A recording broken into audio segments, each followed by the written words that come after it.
вече дойде време да пуснем нашата картица, която не беше дошла на гости в градинката, на открити площи, да се намери нов дом.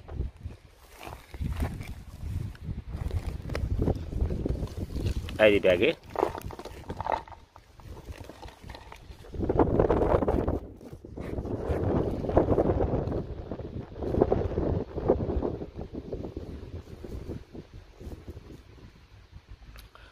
Ще се опита да се скри възможно най-бързо в земята. Да видим колко бързо ще успее да се направи дупка в твърдата пръст.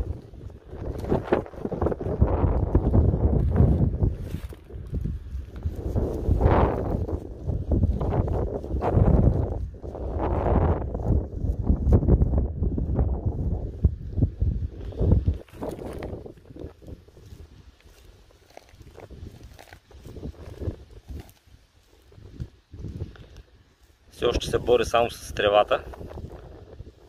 Започна вече да влиза малко по-навътре в земята. Скоро може би няма да се вижда.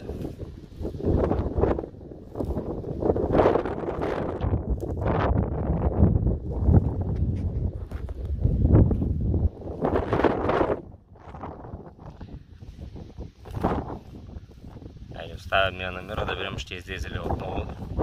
Може би не намери достатъчно влажна почва.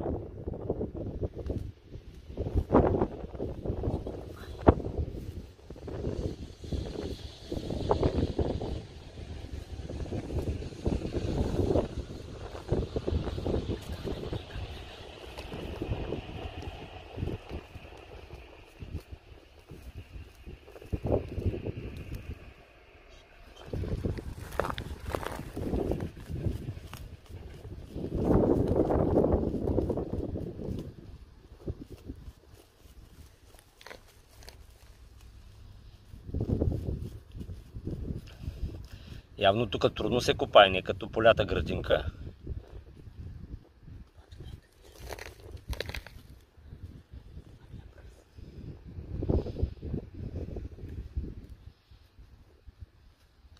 Ще се върнем май наобратно и отново ще започнем да се вкопаваме.